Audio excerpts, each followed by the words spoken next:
오늘은 이사야 60장 1절에서 7절까지 말씀 묵상합니다. 이사야 60장 1절에서 7절까지. 일어나 영광의 빛을 발하라. 59장에서는 인간의 전적인 타락과 주의 백성들이죠. 죄악으로 인한 짙은 어둠 속에 있는 이스라엘과 모든 사람들에게 그리스도를 통해서 회개하고 믿는 자에게 구원이고 거부하는 자들에게 심판이 임할 것이다 라는 예언을 말씀하십니다. 이제 60장에서는 하나님의 주권적 은혜로 말미암은 구원과 회복의 영광스러운 은혜의 빛이 선포됩니다. 이는 역사적으로는 바벨론 포로에서 귀환할 이스라엘의 회복을 예표하는 것이지만 궁극적으로는 예수 그리스도의 초림으로 시작되어 재림으로 완성될 하나님 나라의 영광과 마지막 심판 이후에 회복될 하나님의 나라, 새 하늘과 새 땅, 새 예루살렘을 바라보는 영광스러운 비전을 말씀하십니다. 바벨론 포로에서의 귀환과 그리스도를 통해서 이루실 하나님 나라의 회복, 천국 복음의 전파와 영원한 하나님의 나라, 장차 이루실 하나님의 나라의 회복을 말씀하시는 것이고요. 이것은 곧 아브라함과의 언약이 성취되어지는 것이죠. 그리스도를 통해서 세워질 새 언약. 그래서 복의 근원이 되어야 할 이스라엘에서 시작된 이 복음, 이방인들에게 전파되고 모든 민족에게 전파하는 선교적 사명에 대해서 말씀하고 계시고요. 구속의 은혜를 이루실 십자가의 죽으심과 부활을 통해 성취된 그리스도의 영광과 하나님의 나라의 회복과 승리에 관한 예언의 말씀인 것입니다. 1절에 일어나라 빛을 발하라 이는 내 빛이 이롭고 여호와의 영광이 내게 임하였다. 교만하고 패역하며 완고하여서 선지를 통해서 경고하신 말씀을 무시하고 회개하지 않고 아주 교만하고 패역하죠. 진짜 완고한 마음을 가지고 있어요. 돌이키질 않아요. 주의 백성들 이스라엘. 그리고 하나님을 버렸어요. 우상을 선택함으로써 바벨론에 의해서 심판을 당하게 되죠. 징계의 당위성을 잘 보여줍니다. 그래서 바벨론에 의해서 70년 동안 포로 생활하게 되죠. 징계와 연단의 시간입니다. 그 이후에 유다와 이스라엘이 티끌과 폐역 위에서 절망과 두려움에서 벗어나 열방의 빛으로 회복될 것이다 라는 말씀입니다. 궁극적으로는 빛인 그리스도를 보내주심으로써 이루실 하나님의 구원의 계획입니다. 빛이 이를 때 여호와의 영광이 임하게 된다. 여호와의 영광과 빛은 같은 의미죠. 빛이신 하나님께서 임하실 때 여호와의 영광이 이스라엘을 통해서 온 세상에 전파되는 것입니다. 원래 예수 그리스도를 믿고 구원받은 저희들도 마찬가지예요. 우리가 세상에서 얼마나 대단한 존재가 되고 영향력을 끼치느냐가 중요한 게 아니고요. 빛이신 하나님과 예수 그리스도가 우리 가운데 임하셔야 영광이 나타나는 거예요. 예수 그리스도의 초림과 사역을 통해서 임하실 것입니다. 이스라엘은 오랜 불순종의 징계를 끝내고 하나님의 아들 그리스도께서 임하실 때에 하나님의 영광이 이스라엘을 통해서 세상 모든 민족에 증거될 것입니다. 하나님께서 세상을 구원하시기 위해 주신 구속의 약속이 마침내 역사 속에 성취될 것입니다. 이스라엘이 스스로 빛을 만들어내는 것이 아닙니다. 주목해야 돼요. 우리 그리스도인들도 마찬가지예요. 그들 위해 임한 여호와의 영광, 하나님이 임하실 때 영광이 나타나는 거예요. 어둠 속에 있는 이방 민족들을 하나님께로 인도하는 선교적 사명을 가지고 부르심을 받았다라는 선포이죠. 누가복음 2장 27절 이하에 보면 성령의 감동으로 성전에 들어가매 마침 부모가 율법의 관례대로 행하고자 하여 아기 예수를 데리고 오는지라 시몬이라고 하는 사람이 있었어요. 시몬이 아기 예수님을 안고 하나님을 찬송하며 이르되 주제여 이제는 말씀하신 대로 종을 평안히 놓아주시는도다. 내 눈이 주의 구원을 보았습니다. 이는 만민 앞에 예비하신 것이요 이방을 비추는 빛이라고 하시네요. 또 주의 백성 이스라엘의 영광입니다. 누가? 예수 그리스도께서. 고린도후서 4장 6절에 어두운데 빛이 빛이라 말씀하셨던 그 하나님께서 예수 그리스도의 얼굴에 있는 하나님의 영광이 어디 있다고요? 예수 그리스도의 얼굴에. 그 영광을 아는 빛을 우리의 마음에 주셨다. 비춰주셨기 때문에 하나님께서 보내신 예수 그리스도를 알고 믿어 구원에 이르게 되는 것입니다. 빛은 우리 안에서 자생하는 것이 아니라 스스로 만들어내는 것이 아니에요. 오직 여호와의 영광이 우리 위에 임할 때 그때 빛을 발할 수 있습니다. 빛이신 하나님의 아들 예수 그리스도를 영접할 때 빛의 자녀로 주 영광을 나타낼 수 있다는 것입니다. 마태복음 5장 14절이야죠. 너는 세상의 빛인데 이것이 너희의 빛이 사람 앞에 비치게 하여 그들로 너희 착한 행실을 보고. 빛이 뭐라고요? 착한 행실. 이것이 세상에서 출세하고 부와 명예를 얻는 것이라고 착각하고 있어요. 잘못 가르치면 안 됩니다. 거짓이에요. 그거는. 착한 행실이 빛입니다. 그래서 하늘에 계신 너희 아버지께 영광을 돌리게 하라. 2절. 보라 어둠이 땅을 덮을 것이며 캄캄함이 만민을 가리려니와 오직 여호와께서 내 위에 임하실 것이다. 그의 영광이 내 위에 나타난다. 이스라엘의 출애굽 직전에 애굽에서 일어났던 흑암의 재앙 사건을 연상시키죠. 출애굽기 10장 21절에 여호와께서 모세에게 이르시되 하늘을 향하여 내 손을 내밀어 애굽 땅 위에 흑암이 있게 하라. 곧 더듬을 만한 흑암이니라. 모세가 하늘을 향하여 손을 내밀매 캄캄한 흑암이 3일 동안 애굽 땅에 있어서 해가 뜨지 않아요. 그동안 사람들이 서로 볼 수 없으며 자기 처소에 일어난 자가 없으되 온 이스라엘 자손들이 거주하는 곳에는 빛이 있었다고요. 고센 땅에 있는 하나님 백성들에겐 빛이 있더라. 하나님의 영광을 보여주시지 않습니까? 죄악과 그로 말미암은 하나님의 진노로 인해서 온 땅이 캄캄할 때 하나님의 구원의 빛이 시온에 비춰줄 것이다 라는 예언의 말씀인데요. 궁극적으로는 빛 대신 그리스도께서 이스라엘 땅에 오실 때에 이 땅에 오실 때 캄캄한 죄악의 어둠 속에서 임할 것이다. 또 로마에서 압제당하는 절망과 어둠에 처한 상황을 생각해 보세요. 그리스도께서 이스라엘 땅에 오실 때 세상 모든 사람들 죄와 사망의 어두운 상태에 있을 것입니다. 물론 빛 대신 그리스도께서 오셨을 때 이스라엘도 그 빛을 깨닫지 못했죠. 요한복음 1장 9절로 10절 참 빛 곧 세상에 와서 각 사람의 비추는 빛이 있었는데 그가 세상에 계셨으며 세상 그로 말미암아 지은 바 되었으되 세상이 그를 알지 못했다. 오히려 미워했죠. 요한복음 3장 19절이야. 그 정죄는 이것이니 곧 빛이 세상에 왔으되 오셨는데요. 그리스도께서 사람들이 자기 행위가 악하기 때문에 빛보다 어둠을 더 사랑했다. 악을 행하는 자마다 빛을 미워하여 빛으로 오지 아니하나니 이는 그 행위가 드러날까 하미요. 악을 행하는 자마다 빛을 미워한답니다.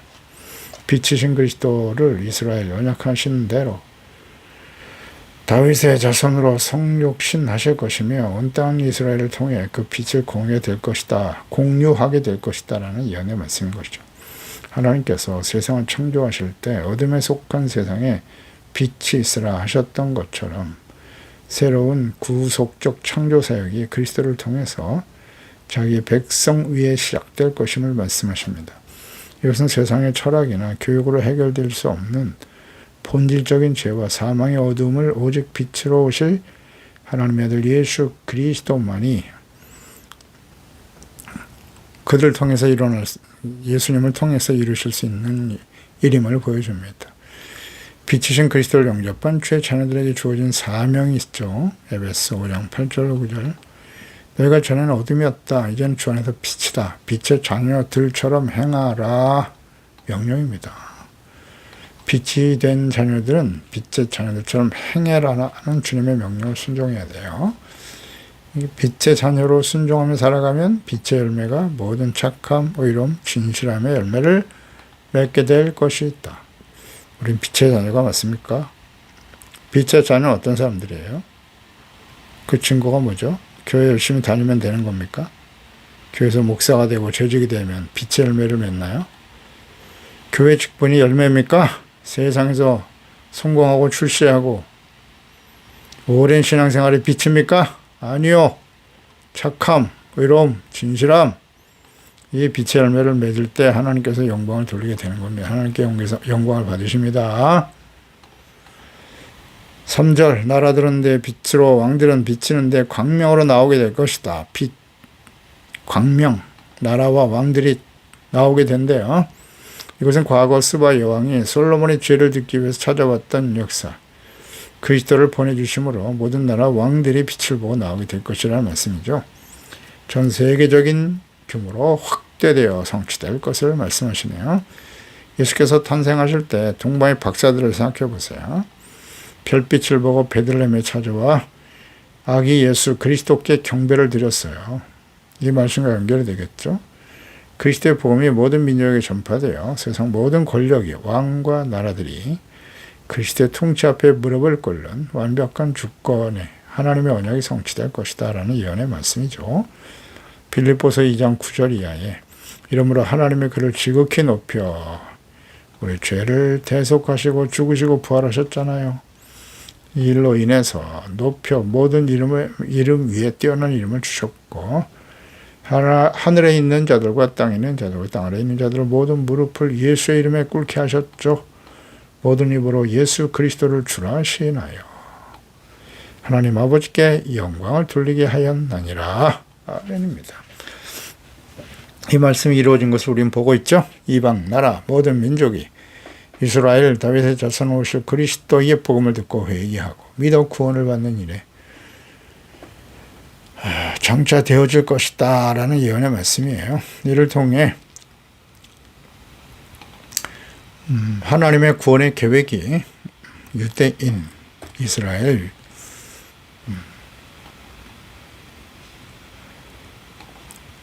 그들을 통해서 하나님의 구원의 계획이 이제 이스라엘을 넘어서 온 세계 모든 민족에게 전파될 것이다. 그들을 통해서 이 예언은 성취된다. 세상의 왕들이 자신들의 영광을 버리고 참된 왕이신 하나님께 복종하게 될 것이다 라는 말씀이죠. 그리스도 기름 부음 받은 자 왕을 의미하는 것이잖아요. 복음이 전파되는 곳마다 이방인들이 회개하고 주님께 돌아오는 사도행전의 역사가 바로 이 예언의 성취인 것입니다. 오늘 우리가 그 증인들이고요. 교회의 참된 영광은 건물의 웅장함이나 많은 교인 수에 있는 것이 아니에요. 예수 그리스도를 주로 섬기며 그분의 말씀을 온전히 순종하는 의와 거룩함, 착한 행실, 빛의 열매를 맺으며 살아가는 것입니다.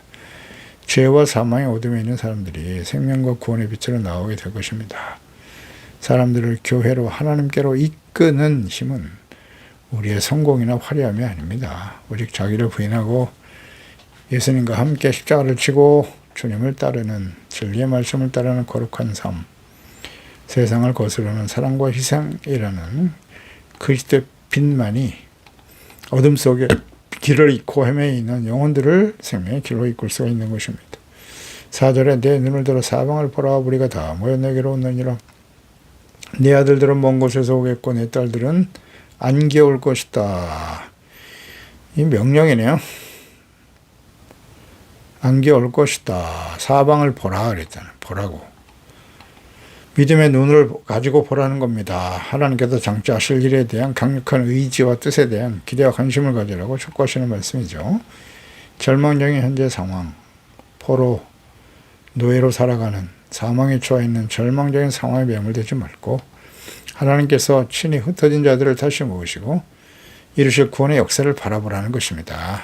여기서 무리라고 하는 것은 무리가 다 모여온다 그랬는데요. 세계 각지에 흩어졌던 디아스포라의 유대인들이죠.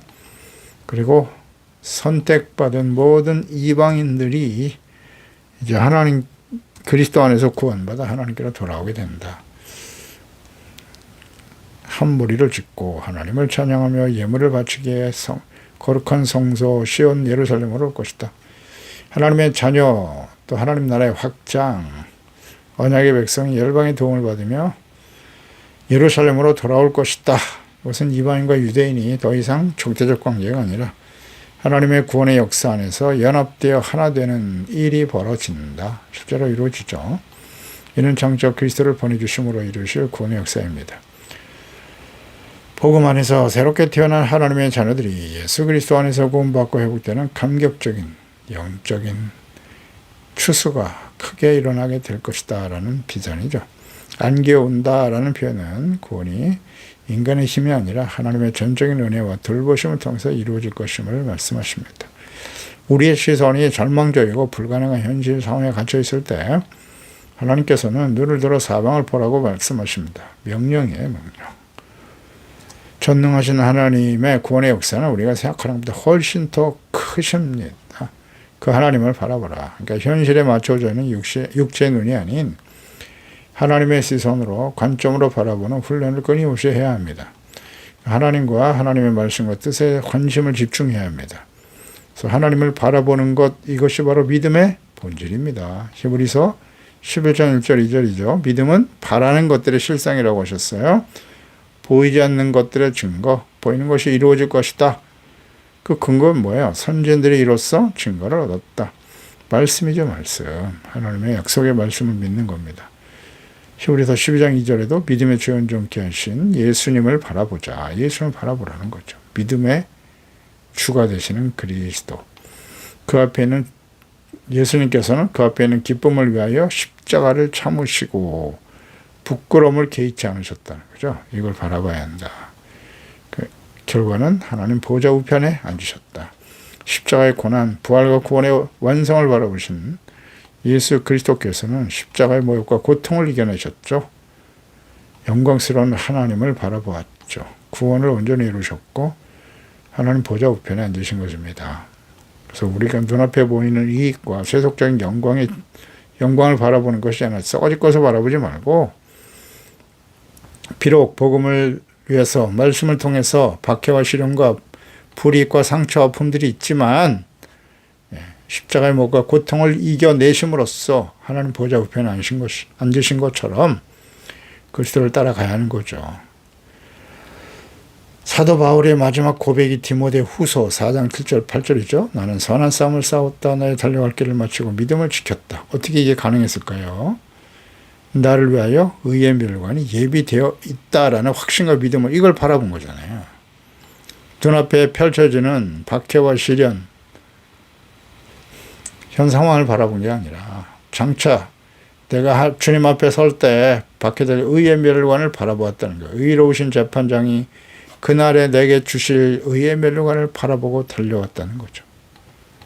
자, 우리의 시선, 우리의 관심은 세상에 있는지, 우리 영광스러운 주님 앞에 받게 될 의의 멸관에 맞춰져 있는지, 이게 참 중요하네요.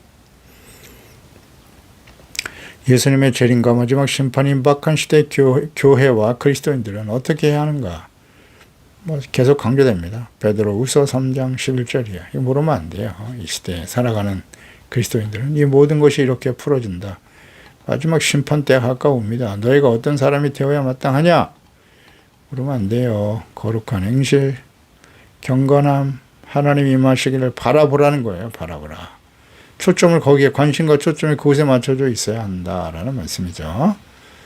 그죠? 그리고 그날에 하늘이 불에 타서 풀어지고 물질이 뜨거운 물에 녹아질 것인데, 우리는 그의 약속대로 의가 있는 곳인 새하늘과 새 땅을 바라보는 겁니다. 바라봐야 합니다. 그래야 다시 오실 주님을 바라보라는 거예요. 간절히 사모하라고. 5절, 그때 내가 보고 기쁜 빛을 내며 내 마음이 놀라고 또 화창하리니 이는 바다의 부가 내게로 돌아오며, 사람들이 참 좋아하죠, 이 말씀. 바다의 부가 내게로 돌아오고 이방 나라의 재물들이 너에게 올 것이다. 재물, 부가 생긴다니까 이 말씀 많이 묵상들을 하죠. 하나님의 구원의 역사와 약속, 이 연의 말씀을 듣고 믿음으로 눈을 들어 정체 행하실 하나님을 바라볼 때 초점이 어디에 있느냐가 중요해요. 그런 사람들에게 하나님이 이와 같은 약속이 주어지는 거예요. 내가 보고 기쁜 빛을 바라며 빛을 내다. 이 내다가 히브리어 나하르, 강을 뜻하는 네하르에서 파생된 단어인데요. 흘러가다. 그러니까 빛을 바라다라는 뜻도 있지만 흘러 들어가다. 강을 만드는 과정. 강물이 넘실대고 흐르는 상태를 보여주는 말이기도 해요. 그래서 강물이 넘쳐 흐르는 것과 같은 기쁨이 충만하여 넘쳐나게 될 것이다 라는 말씀인데요. 내 마음이 크게 놀랄 것이다. 하나님의 은총으로 말미암아 이방인들이 하나님의 거룩한 성소의 저소에 시온으로 몰려드는 것을 보게 될 것이다. 이에 대한 큰 감동이네요. 이러한 예언의 말씀은 바벨론 포로에서 돌아올 때 일어나게 될 일이고, 또 궁극적으로는 그리스도를 보내주심으로써 복음이 온 세상에 전파되어 이방인들이 하나님의 자녀가 되어 돌아오게 될 것을 의미하는 말씀이기도 하죠. 또 2000년이 지난 1948년에 이스라엘이 다시 회복됩니다. 온 세계에 흩어진 언약의 백성들이 다시 예루살렘으로 돌아오고 있습니다. 또 그 과정에서 복음이 모든 민족, 온 세상에 전파되고 있죠. 이는 예수 그리스도의 재림이 임박했다는 증거이기도 한 것입니다. 바다의 풍부가 내게로 돌아온다. 열방의 재물, 이방인들의 재물이 포로 귀한 때 빈손으로 오지 않고 이방의 재물을 가지고 예루살렘과 성전이 회복될 것임을 예언하신 말씀인 것이죠. 이것은 에스라 1장 6절에 그 사는 사람들이 은그릇과 금과 물품들과 짐승과 보물로 덮고 그 외에도 예물을 기쁘게 드렸더라 그랬어요. 애굽에서 나올 때도 빈손으로 나오지 않게 하신 것처럼 바벨론 포로에서 돌아올 때도 역시 하나님께서 이방인들이 가지고 있던 재물과 불을 가지고 와서 그게 왜 필요할까요? 하나님의 성전을 세워야 하기 때문에.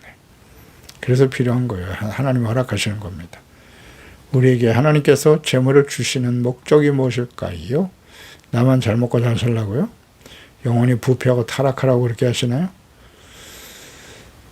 그렇습니다. 하나님의 나라와 뜻을 세우고 복음이 땅 끝까지 전파되고 증거되는 일에 쓰임받도록 하기 위해서 주시는 겁니다. 이방인 그리스도인들이 자신들의 부와 자원을 교회와 하나님의 나라, 복음이 전파되는 일에 헌신하게 될 것에 대한 예언의 말씀인 것이죠. 이는 세상의 가치와 자원이 이제는 하나님의 나라의 거룩한 목적을 위해서 사용될 것임을 의미하는 것입니다. 이것이 진정 거듭난 하나님의 자녀들의 모습이죠. 한때 우상을 숭배하고 자신의 영광을 위해 쓰였던 재물들이 하나님 나라와 영광을 위한 도구로 성별되는 놀라운 변화가 일어나게 되는 것입니다. 이 변화가 우리가 진정 거듭남 하나님의 자녀라는 증거가 될 것입니다. 잘 생각해 보세요. 그리스도인들은 그 이전에는 재물과 자기 자신이 주인이었어요. 삶에. 그 종로로 타면 살아갑니다. 그것을 얻기 위해서 완전히 노예가 되어 살아가요. 시킨 대로 하죠. 하지만 예수님을 주로 믿는 사람들은 이제 재물의 종이 노예가 아니에요. 주님의 나라와 영광을 위해서 쓰이는 거예요. 자기 욕망을 위한 것이 아니라. 재물의 회복, 교회가 경험하게 될 참된 기쁨은 세상에 돈이 들어오는 것이 아니라 바다에 풍부가 돌아온 데 있는 게 아니고요. 세속적인 가치에 묶여있던 영혼들이 변화되어 자신의 가장 소중한 것을 그리스도께 헌신하는 모습을 보는 것입니다. 디모데전서 6장 17절 이하죠. 내가 이 세대의 부한자들을 명하여 마음을 높이지 말라고요. 부자가 너무 교만해지죠. 정함이 없는 재물에 소망을 두지 말라고 하십니다. 우리에게 모든 것을 주사 후히 누리게 하시는 하나님께 두며 아멘. 우리는 소망을 어디에 두고 있나요? 선을 행하고 선한 사업을 많이 하라. 선을 행하고 사업을 많이 하라. 또 나누어 주기를 좋아하라. 너그러운 자가 되게 하라. 이것이 장래에 자기를 위하여 좋은 터를 쌓아 참된 생명을 취하는 것이다. 아멘. 하늘의 상급으로 갚아주시겠죠? 6절에 허다한 낙타 미디안 에바의 어린 낙타가 내 가운데 가득할 것이며 스바 사람들은 다 금과 유황을 가지고 와서 여호와께 찬송 전파할 것이다. 낙타 행렬이 단순한 무역 상인의 발걸음이 아니라 시온을 향한 순례자들의 장엄한 예배 행렬이 될 것을 의미하는 것이죠. 이방인의 문화와 자산이 그리스도 안에서 성화되어 구별되는 거죠. 그래서 하나님을 영화롭게 하는 도구가 되는 것이고 우리의 대적의 원수 같았던 자들이 대적하던 문화마저도 복음에 피답게 굴복하고 주님을 찬송하며 헌신하게 될 것입니다. 7절에 계달의 약물이는 다 내게로 모일 것이고 느와에서 숙량은 내게 공급되고 내 자단에 올라 가까이 받음이 되리라. 내가 내 영광의 집을 영화롭게 하리라. 이방인의 재물이 하나님의 제단에서 기꺼이 받음이 된다는 거예요. 이건 유대인들이 아직도 이것은 절대 받아들일 수 없다고 생각하죠. 이방인들이 어찌 하나님의 성소에 나와서 예배드리고 그들의 기도와 제사를 받으실 수 있단 말인가. 이스라엘만이 아니에요. 열방 모든 이방인들이 이제는 제사장으로서 하나님께 나아가 예배하며 주님을 섬길 수 있는 은혜의 시대가 열릴 것이다. 이에 대한 예언의 말씀이죠. 하나님께서 친히 내 영광의 집을 영화롭게 하신다고요. 이 약속이 이방인과 유대인이 그리스도 예수 안에서 한 몸이 되어 세워지는 교회를 통해 아름답게 성취됩니다. 로마서 12장 1절입니다. 그러므로 형제들아 내가 하나님의 모든 자비하심으로 너희를 권하노니 너희 몸을 하나님이 기뻐하시는 거룩한 산 제물로 드려라. 이것이 너희가 드릴 영적 예배니라. 영과 진리로 예배하는 자를 찾고 받으십니다. 기도하겠습니다. 하나님 아버지, 오늘도 이스라엘 백성들이 바벨론 포로와 연단의 과정, 하나님을 버렸어요. 왕이신 하나님을 버리고 하나님보다는 우상을 더 믿고 의지하며 살아왔던 주의 백성들을 연단하신 이후에 하나님께서 다시 돌아오게 하실 것이다. 연단, 징계의 목적은 어둠에서 벗어나 빛으로의 회복인 것이에요. 거룩함, 빛이신 하나님과 주의 말씀을 따라 주님이 우리 안에 임하실 때 빛의 영광으로 나타나게 되는 것이죠. 빛이신 그리스도를 보내심으로써 우리의 죄악의 어둠에서 우리를 용서하시고 의롭다함을 얻게 하시고 거룩함을 따르게 하시는 것입니다. 빛이라고 하는 것은 우리 스스로 만들어낼 수 있는 게 아니고요. 빛이신 하나님과 그리스도를 주로 영접할 때, 주님의 말씀이 우리 안에, 우리가 주님 안에 거할 때 그 빛으로 착함, 의로움, 진실함의 열매로 나타날 것이고 그것이 하나님의 영광으로 증거되고 이방의 모든 사람들이 그리스도께로 돌아와 거룩한 성소, 이제 하나님께서 그리스도 안에 계시는 주님의 교회로 돌아오게 될 것이고 구원받는 역사가 일어나게 될 것이다 라는 예언의 말씀을 하셨고요. 이 모든 말씀이 역사 속에 진행되었고 오늘 이방인 중에 이방인인 우리가 구원을 받아 하나님의 거룩한 성소에서 하나님 앞에 나아가 왕같은 제사장으로 거룩한 나라여 주의 소유된 백성이 되어 주님을 섬길 수 있음이 얼마나 감사한 일인지요. 이와 같은 은혜를 소중하게 여기고 빛된 삶을 통해서 하나님의 영광을 나타내며 증거하는 흠이 없고 거룩한 주님의 자녀로 깨어있는 저희들이 다 되게 해주세요. 예수님의 이름으로 기도드리옵나이다. 아멘.